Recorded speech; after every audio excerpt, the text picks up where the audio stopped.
not, but I know there's some other elected officials. All right. Well, if you're in the Orange Township Board, will you please stand?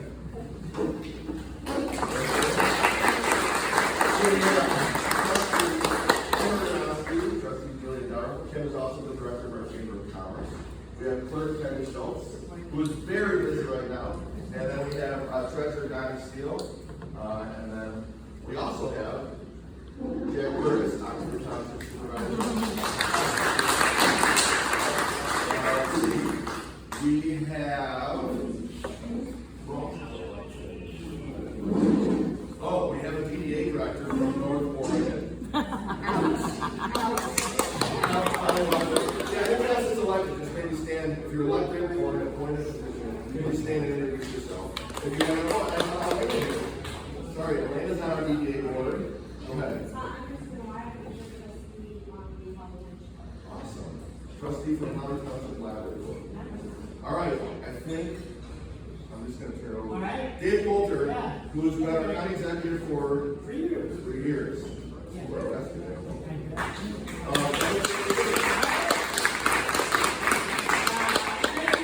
Supervisor, I appreciate it. Thanks for coming out. It was a rainy morning. That's awesome.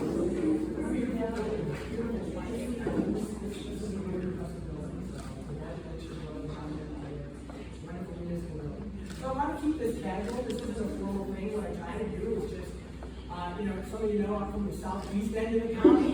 I was the mayor of Fordale for 9 years, and so I know the issues down there pretty well. But when I got this job almost 3 years ago, I made it a point to try to get all around the county. It's a very big county, and the issues that are important to people in places like Lake Orion and Holly are different than maybe in Lyon Township, and certainly can be different than where I'm from in Fernville. So I have tried not to get around and just listen to the and hear what's on your mind, because it's a really big county. One of the things I realized when I got this job is Oakland County is bigger than population-wise than 9 states. It's a really big, diverse place.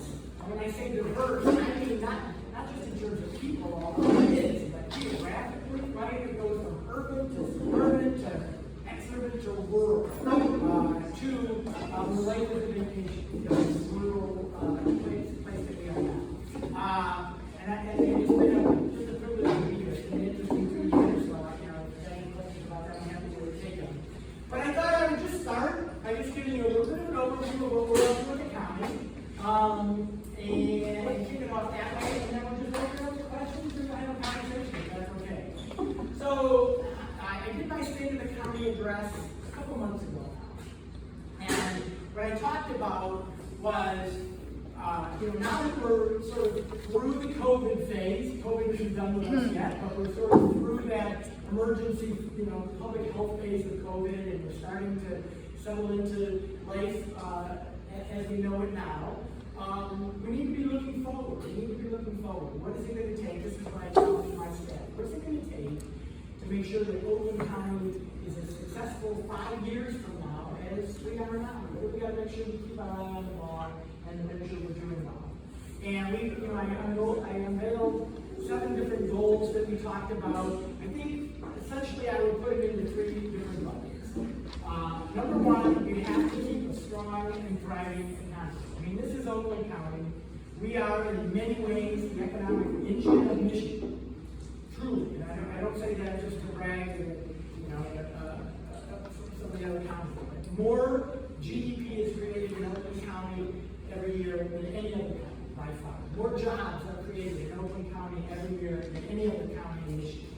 So it's important not just for Oakland County and our residents, but it's important for the state, frankly, that Oakland County remains a strong economic place to be, a good place to open a business, to grow a business, to lure businesses to, and to get a good paying job at one of those businesses, which is obviously, the end result that we do.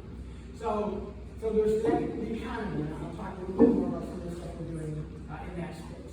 The second thing is to keep our residents safe and healthy. And I don't just mean that about what happened through COVID, but in lots of ways, Too many people in Oakland County and frankly in the state and country don't have access to good, quality, affordable health care. And I think because the health department reports to me, I feel a special responsibility to make sure that we can get as many services at a cost people can afford out to our residents. And so I want to talk a little bit about that. And then finally, the last thing, and this has really been impressed upon me as well in the last 3 years, when we try to bring businesses here, when we try to encourage residents to come, you know, the county doesn't have economic incentives to give to a business. You know, you often hear a story in the paper today about Dan Gilbert looking for tax rates from the city or maybe from the state. The county has no tax breaks to give businesses. We don't have, by law, we don't have the ability to do that. So how do you go out and you encourage businesses and people to come to Oakland County? It's about the quality of life. That's what I can sell to people. It's a safe, attractive, vibrant place to be. And you want to be here just because it's a great place to live.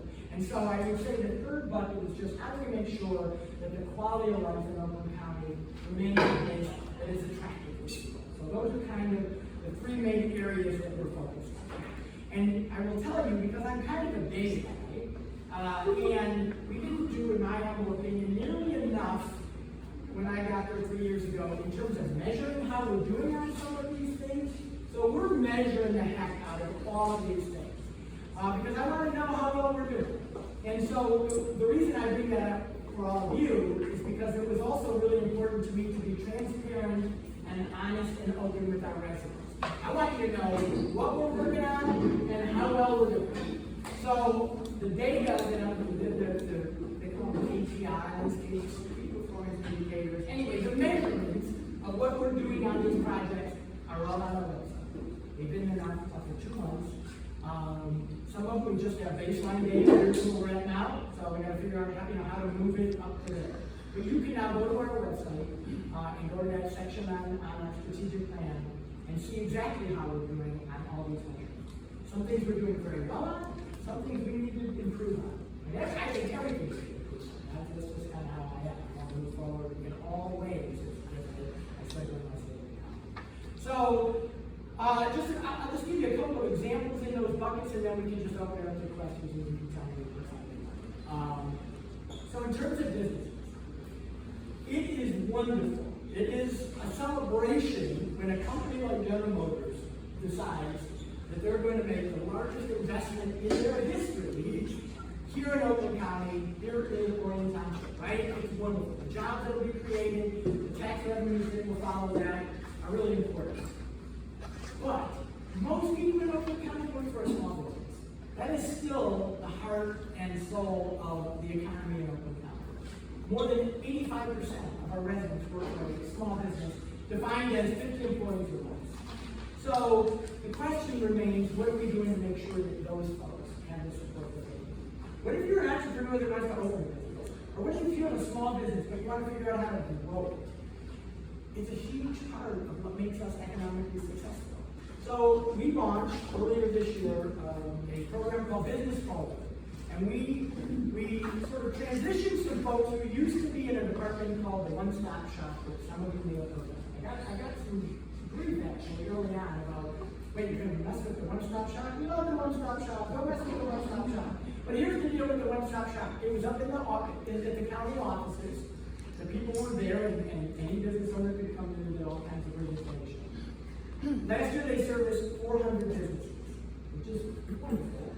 But what we discovered is if we take those people and we put them out in the communities, and we embed them out into the communities and tell them to go knock the doors and go meet with the chambers of commerce and the DBAs and the people that are actually doing the work, how many more people could we reach? And when we did all that, we said that with a team of what we call business navigators, we think that in our first year, we can touch 4,000 businesses with the services that we provide to our economic development.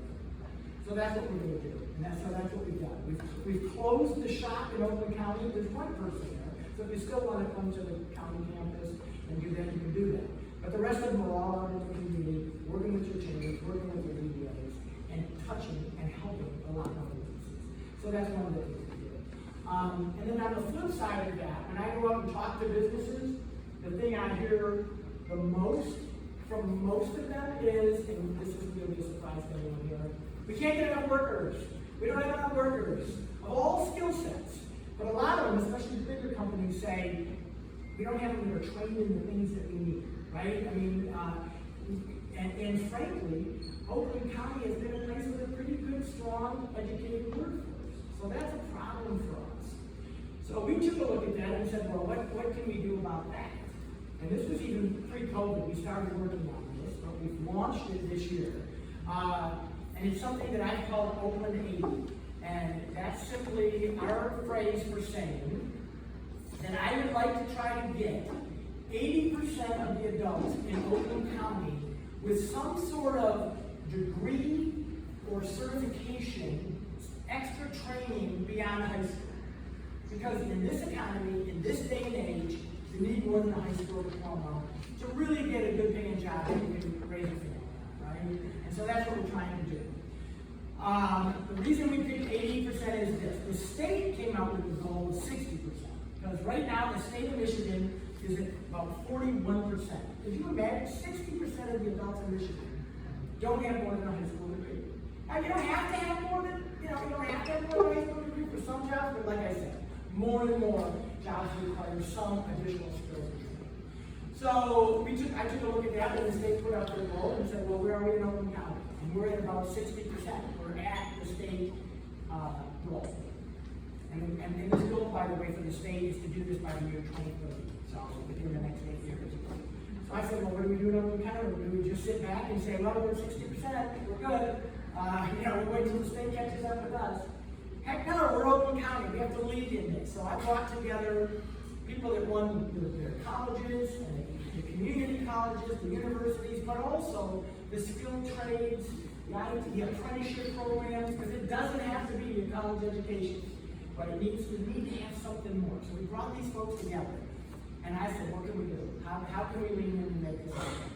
And they said, well, it's a pretty big challenge, but if the county is willing to lean in and offer resources for this and help us, we can get to 80%.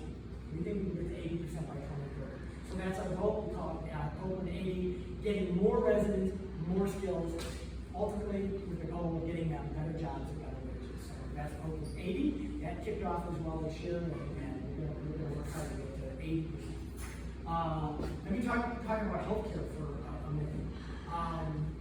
One of the things that I knew in my previous role, so before I even got here, was that when it comes to mental health services, most people don't have access to good mental health care services. I used to work at the Children's Hospital of Michigan Foundation, and we used to give money to programs that supported children that needed had health needs. And we discovered then that only 1 out of every 5 kids in Michigan that has some kind of a mental health crisis actually sees somebody for various reasons. That's not acceptable. So it was a problem before, but it's only been exacerbated by COVID.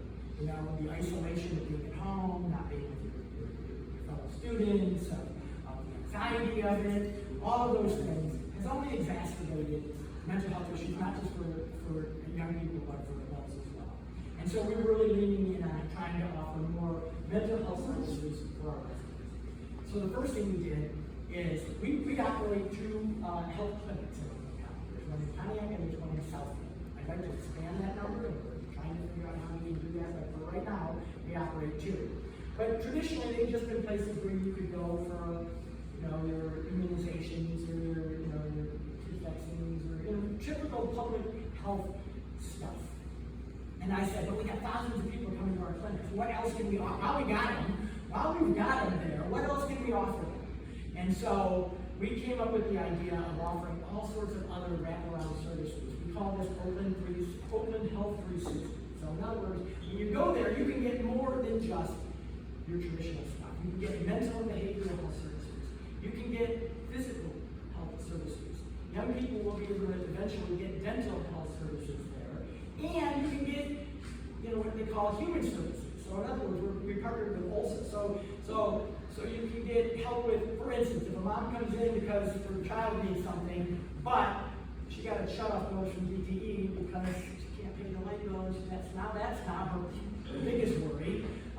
There'll be counselors there that can help connect her to financial assistance for that situation. So trying to make it a one-stop shop for a family that comes there for their general health. The other thing we did is we used a lot of our COVID care dollars on mental health. Maybe the biggest example of that is what happened in Oxford. Obviously, we all know the tragedy of Oxford and how awful that was and how traumatic it was for the community. So we have partnered with the state and feds to make sure that Oxford has the resources that it needs. But we want to make sure that everybody in Oakland County has that access. And when I went out and talked to CEOs of our nonprofits that do mental health work, they said our caseload is off the charts. We don't have the resources to address everybody that's coming to us. So we just did an $8 million grant to our nonprofit organization, so they're seeing people, so that they can hire more staff to see more people.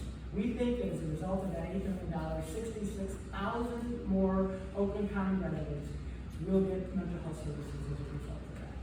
There's other things we're doing in that mental health space, but I just want you to know that I think I personally believe we should treat mental health like physical health. If you break your arm and go in the emergency room, nobody says, "Oh, wait, see you next week." But a lot of times, if you're having a mental health episode, call us next week. We don't have an opening for you. We don't have a bed for you. We got to fix that. So I'm committed to that. And then finally, I'll just on the bucket of quality of life. Let me get this one off the table right away because it's always on everybody's minds. The roads affect our quality of life. Obviously, the governor talks about it incessantly. A lot of people do. Everywhere I go, people talk about their roads. Roads are really expensive. It's going to take an investment, frankly, at the state level to do that. But we've invested in local roads as well as the county, and so through the Board of Commissioners, we've allocated in this budget, the last budget, and we'll do it in the next budget as well, in addition to the Oakland County roads that we run. Because keep in mind, there's 3 kinds of roads, right? There's 4 kinds of roads. There's local roads that Chris maintains, and the board maintains. There are county roads that we maintain. There are state roads that MDOT maintains, and then of course there's federal highways. But residents don't care. I don't care who owns this road, just fix the damn thing, right? So we've allocated an additional $3 million to give to our local roads, local partners and local communities that they can match to help us do more local road projects. Because we're falling behind here because the state doesn't pay for local roads. The feds don't pay for local roads. So we're trying to do that. Another thing I think that speaks to the quality of life in Oakland County is our great park system. And I think if you're in the north end of the county especially, you know that we have some tremendous county parks. But we hadn't really made a significant new investment in them in a long time. So features were getting kind of old. Usership was declining. And I said, hey, what can we do about this? Well, our county parks are paid for by a countywide park village. So on this one, I have to thank all of you because last year in November, we put on the ballot a small increase in the millage rate for our parks and asked the residents, we want to spend a few more bucks on the park so that we can put in more features that people want. And overwhelmingly, more than 70% of residents supported that idea. So we're now in the process of putting more features and stuff in our parks that we're going to get more attractive places to be for the next generation. So that's the goal. So that covers examples in my 3 buckets, but enough about me and what we're up to. Greg, how are you? Let me hear what's on your mind. Let's open it up and just have a conversation together. Yes. I'd like to know your thoughts. You mentioned safe and moving us into the future, but when the Oakland County Commissioner was making an agreement with the World Economic Forum, that doesn't feel very safe to me. That does not feel like we've done our best interest in there. And that's our taxpayer money going to Klaus Schwab, who has said point blank, you will own nothing and you will be happy. I don't know about anybody here, but I don't want globalization. I don't want global domination over my life. My taxpayer money should not be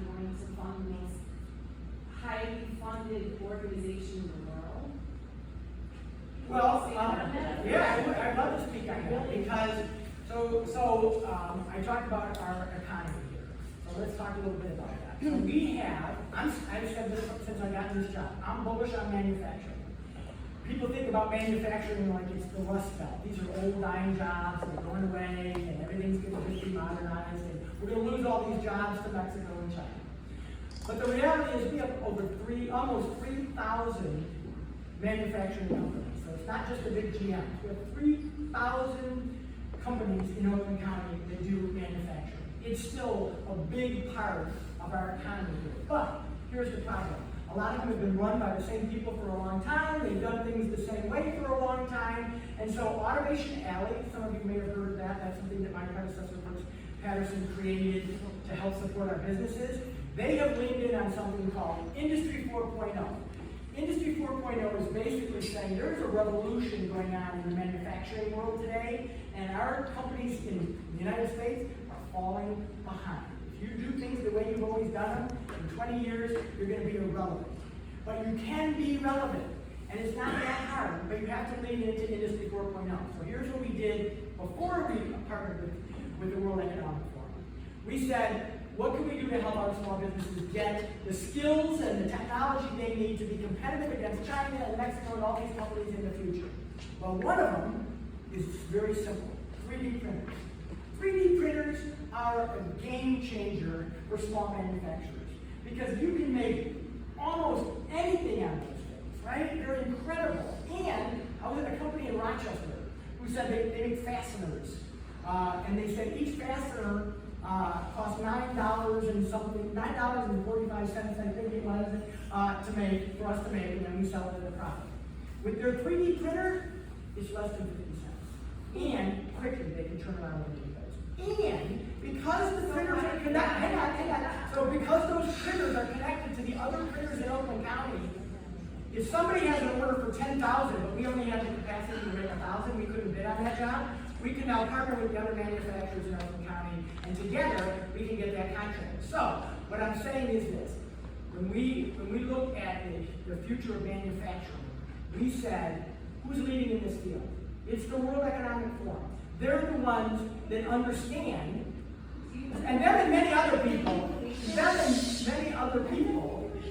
if we don't evolve in a manufacturing way, we're going to lose our 3,000 manufacturing jobs. So we're going to bring. This is what's coming to Oakland County, and I think it's something to celebrate. So and that is this: the Advanced Manufacturing Center for North America. The Advanced Manufacturing Center, the center that's going to teach our manufacturers in the United States how to compete in a manufacturing environment going forward, is going to be located. They're going to put it anywhere in North America, and they're going to put it in Troy, Michigan, in Oakland County. I think it's a huge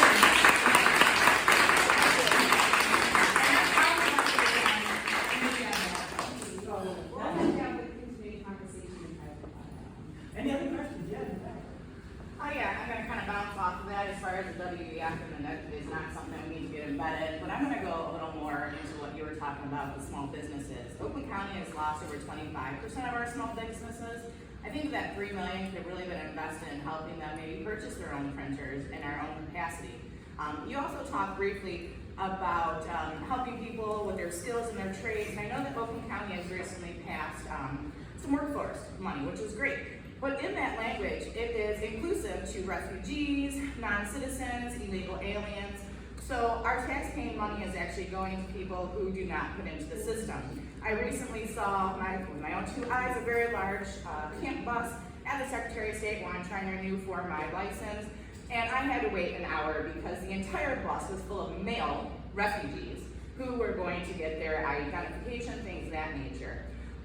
We also have the Oakland County Airport, who is being subleased for the last 10 years, for 10 years to the U.S. Borders and Customs.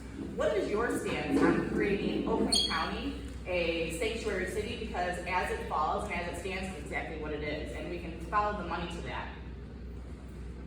Well, first of all, let me just clarify, there's nothing in any of the resolutions that we passed that allowed money to illegal. Actually, June 24th of last year, your Democratic Commissioner, William Miller, asked specifically at the committee if that was available for non-residents and illegals. It is on record and it's on YouTube, so thank you. But let me speak more broadly to you. And I want to start with this premise. Metro Detroit, Southeast Michigan is falling behind economically in this country and in this world. Hang on, please. Well, it's a Can I? conversation, so people. Well, that's my credit, and I'll ask you, okay? Is that all right? We're following you, right? We're falling behind for a lot of reasons. Part, in my opinion, part of it is because as a region, we're fighting each other instead of other regions. So I said, look, this war with Wayne and Detroit and Macomb and other people that we don't think are as good as us, I'm done with that. We're going to partner with this region because this region is in competition with other regions across this state, across this country, and across the world. So we got to get our act together. And one of the biggest, let me just finish. One of the biggest metrics of how well a region is doing economically is just what I said before. You have people to fill the jobs that you're creating. We are not growing as a region. We're not growing as a region. And I want to share with you a statistic. If it hadn't been for foreign-born residents over the last 10 years, Oakland County would have lost population. The only reason we have a slight increase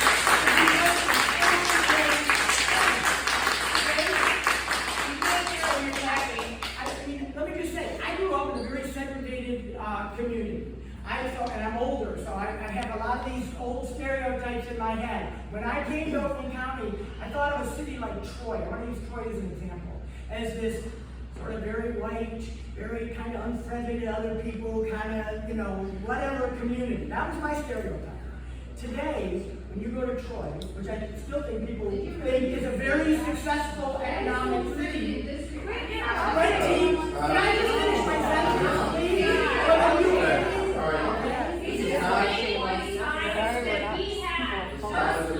I understand, but when you're saying it was white and very unfriendly, it is very. I'm sorry, I was saying that. It's very offensive, it is very offensive to me, and those are men and white people. I'm going to tell you all something. Let me speak for a minute. This might be a newsflash, everyone. I'm a Republican. Dave is a Democrat. Are you? That was very. I don't listen to this comment. This is not a debate. It's very offensive, calling white unfriendly residents. It's supposed to be a community conversation. Can we all just agree to be respectful to each other and not talk over each other?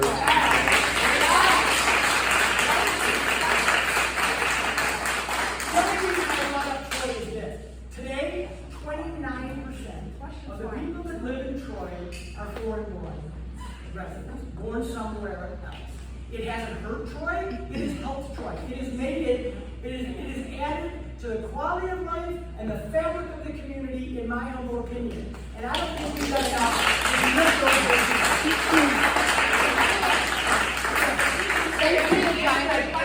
Thank you for your time this morning. I appreciate it. My question is in a different direction, more around childcare. So one of the biggest difficulties that our staff face is affordable childcare. I saw that our governor just signed a package, and I was wondering kind of how that rolls out through Oakland County, or if anything has been done regarding childcare for our team members. Yeah, that's a huge issue. And again, one of those issues that was a huge issue before COVID, because Oakland County has some of the most expensive child care providers in the state. We just do. I mean, that's just how we've evolved. So it was an issue for moms before then, obviously, but it's only become a much huger issue. And not that it just affects women, but it's a huge part of the reason why a lot of women haven't returned to the workforce, because they can't make enough money to pay for the child care.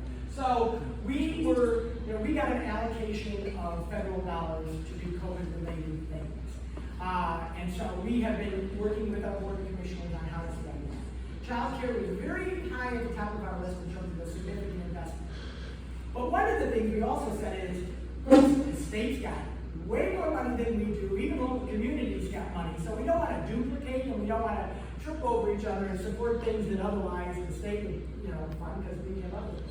So the good news is, as we were going down our path of how can we support our child care providers, the state came in a big way. bipartisan way. Republicans and Democrats got together and said, this is an issue in every community. It's huge for moms and families across the, so they have recently, and to your point, invested in a major way. So we scaled back our amount, but we're working with the state in how we can supplement or support the local providers here. One of the ways we're going to try to do that is through workforce, getting more people trained to be daycare providers, right? And so that's one of the ways. But so we pivoted a little, given the rather dramatic amount of money that the state is. But it's a huge issue. So as employers, we can go directly to the state, more or less, for those dollars. Okay. I still don't feel my question was answered in regards to Sanctuary City, why you're giving money to the WEF and bringing in workers from Mexico and out across the border and using our workforce dollars to train them instead of American citizens? I don't believe we're doing it. Oh, well, I think you were happy. I'm pretty sure I have information in my car. You don't know what's going on in your own county then? Okay, why are we leasing the airport to the U.S. Borders and Customs where we're paying for it on our tax dollar? Why are we implementing additional HUD grants and things of that nature that the federal government already implements? And why are we bringing in illegals, housing them in Oakland County, taking care of their medical needs, their mental health needs, as well as training them for workforce? Because those are all included in the literature and the resolutions that are being passed under your administration. So if you don't know about it, then I think we should go into it. Because I'm not sure that's true, but you can, I'm happy to. I got it all in my card, please, please ask it. Excellent. So you said you're putting, your administration put $3 million toward the roads, but local roads, and I know you're doing that, but you're also pushing for regional transit. How much do you think you intend to spend on regional transit authority as you push to expand that? So, transit usually comes up in these conversations, so I appreciate the question. One of the reasons that we as a region are falling behind economically to other regions is because we're the only major city in the country that doesn't have some sort of transit system. That's just the reality of it. And it's a growing problem because if any of you have young kids or grandkids, you'll know that, like, when I was 16, the first thing I wanted was a car. That ain't where they are anymore. So our young people and our young workers that we need to come to Oakland County are making decisions about where they're going to move and live and work based, in part, a lot of other reasons, but in part on, do they have to have a car?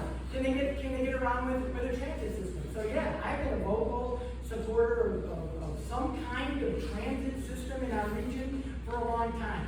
But it's a really complicated issue. And by the way, ultimately, when you ask about the price, that's an issue that will be before the voters. So we can come up with plans and ideas and costs, but ultimately, I don't have the decision. I don't have the power to make transit happen in this region. You all do. So you'll get to vote on something at some point when there's a plan put forward. So don't have a dollar amount yet, but eventually, I think there'll be a plan on the ballot that people can say yay or nay. Yes, we do. Thanks for being here today. I just wanted to also say thank you for recognizing diversity in our county. It's so amazing. I really appreciate it. On that same note, we have a blood of here. Now, I wonder if there's a county plan to bring up more affordable housing. 1,500 square feet for $400,000 is not more what we need, and I was wondering, does the county have a plan for that? So we do. Housing has become, keep my sound up, huge issue. Important before COVID, just magnified during COVID, but that's kind of how it feels, right? And I know this from where I live in Ferndale. You know, when I moved there, to go in the house in the town around $100,000. Now it's through the roof, and people are concerned. Here's another statistic that concerns me. There's this term called housing insecure. And that is, people that are housing insecure spend too great of a portion of their income on housing. And what that does is cuts into the amount that they have left to pay for their car and their food and their groceries and their prescriptions. 40% of the people in Oakland County are technically housing insecure, according to the statistics. Spend too much of the percentage of their income on housing. I don't think that would surprise anyone, but it surprises me only to this extent. We're the wealthiest county in Oakland. In the state, we like to say that. We're proud of that. So it's obviously much worse in other places, but it's an issue here too. And so we have shifted the way that we allocate our housing dollars here to help support people to stay in their homes or their apartments. And I say apartments because of this. The previous administration only used housing dollars for homeowners. Well, a lot of people can't afford a home, don't want to own a home, and they were totally excluded from any county support, which comes from federal dollars. So the first thing we did is we made everyone eligible, right? So for renters as well, because they're under the same pressure. But we're also creating programs, including a housing trust fund, to help people stay in their homes. We also did this with some of our COVID dollars. We gave mortgage and rent assistance to thousands of Oakland County residents who had lost their jobs, who were in dire need, worried about keeping their mortgage or their lease up. And so it's a huge issue. It's one of those issues kind of like and even mental health, where we can do so much at the county level, but we're going to need a state and federal policy. If we're going to make the transformational changes that we need, but we're committed to getting more people the assistance that they need to stay in their homes. Thank you for bringing that up. Yes, sir. I've been an environmental activist for like 31 years, volunteered for the Clinton River Watershed Council, Michigan Nature Association, active in Lake Orion, environmental issues, helped create the Moose Tree Environmental Center that was closed. Whenever there's a shutdown, whenever there's a budget cut in schools, the environmental education was cut. I think environmental education, one of the most important issues for our children and for the future. And yet we have very little of it as a primary source. One of my biggest issues is Oakland County is actually kind of like the low with all of our forests for Detroit and surrounding area. And what's going on right now is we have these invasive vines that are killing our forests. You drive down Grainer Road, you're going to see a lot of choking, dying trees. We got Phragmites invading our lakes. And I don't know how the county can help private owners and people, that this is going on. You have the county parks, the state parks, and everybody's different, how they're attacking. The Bald Mountain Recreation Area has a volunteer group that meets and tries to hack at environmental species in certain areas. But to me, it's almost like we need a core, we need people, we need an FDR kind of a, hey, how are we going to go out and do this? How are we going to start killing these things that are killing our forests, that are giving us our oxygen, that are creating our life? So I would just like to push more environmental action with the county taking, like you said, with everybody else working together. Yeah. And I'll touch briefly on that. Our board did allocate funds for the invasive species group. Oakland County System. Thank you. Collective Invasive Species Management Association. Yeah. Because it's a huge issue. By the way, it's one of those issues, and this is why I come out in places like Oregon and others. It's not an issue in Florida. I've learned about invasive species primarily since I've been here, and what a devastating effect it has on the environment here. So that's why we've given money to but I want to speak just briefly more broadly. I happen to believe that the temperature of the planet is changing, and it is due in part to human activity. I believe in climate change and what's happening. And I believe that we all have a responsibility to the future to do what we can to protect the environment. So we created a new role in Oakland County since I've been here. We created a role called an environmental sustainability officer. And I'll fill that role. The first mission is to focus on our county campus, because we can pay for her salary 10 times over just by doing energy efficiency projects in the buildings that we own on our campus. None of our buildings are environmentally friendly. All of them have a far too big of a carbon footprint. So just, I call that the low-hanging fruit of the Oakland County campus, because we have dozens and dozens of buildings. Just in that alone will save money and will help protect the environment. But the second part of her job is going to be putting together strategies that local communities can adopt to do this on their own. Because not every local community has the funds or the means to hire an environmental sustainability person. But we can help build a template for our local communities so that they can begin to take these actions as well. We did that for and I think it's critical. You're supposed to know. Yeah, that's right. That's Aaron. Ma'am, you're not the reporter. No, I was trying to understand if it was the person I thought. Yeah, Sarah Thomas, the name. Thank you. Yeah. Okay, and I'm into you and then you, okay? Can I, if you go behind me. I'm Stacy Taylor, I live in Holly Township. Okay. I'm from that little fire that we had the other day. Yeah. This is my sister-in-law, Dave Coulter, and we live on a couple of nice pieces of property, but we have a 48-week dog that's right next to where our water comes from. We have 2 polluted lakes that have mercury in it, as well as PFAS, we have heavy metals. The village's water supply committee just came back with lead in it. And right now, there's a 200-acre parcel of land that's being developed in an extremely dense manner that threatens, it is currently exacerbating all of this. Our township attorneys actually wrote letters, and basically the water resource department had no purview, which I had to look up in admissibility. They said, nor does the health department.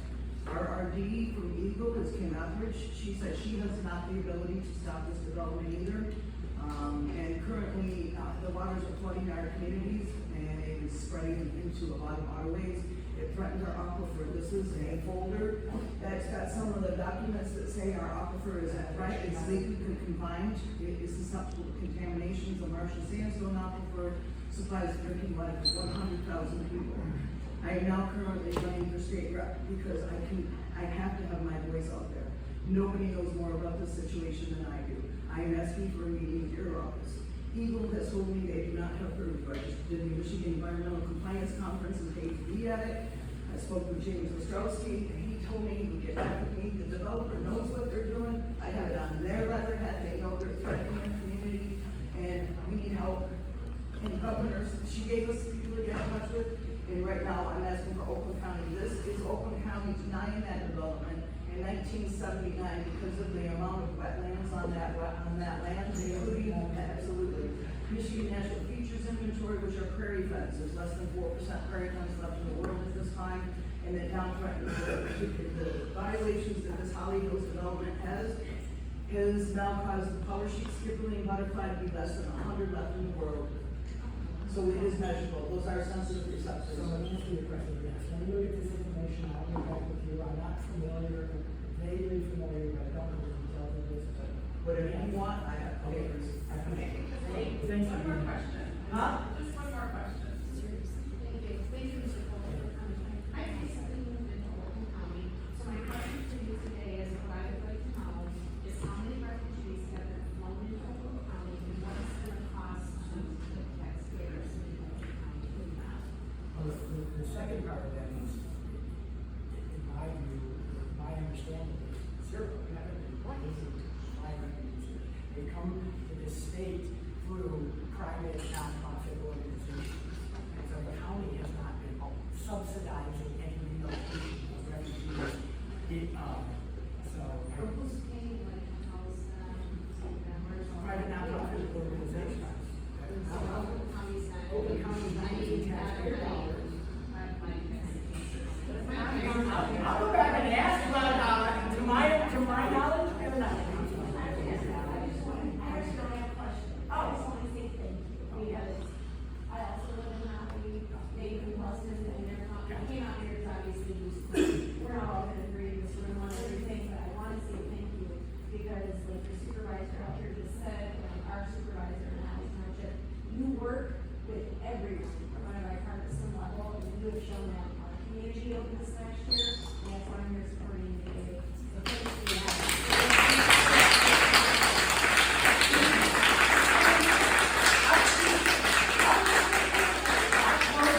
When I got sworn in, and I had to talk to the board, I said, look, no single person or party has a monopoly on good ideas, so I want to hear. I have a question, sir. I just want to ask you, where were you in August when when all the parents were demanding rights for their children, you claimed that you worked at Children's Hospital. So I think that you, of all people, should know that children's lives really matter. And for the fact that you mandated our kids, our children, to wear masks, and now look at where we are.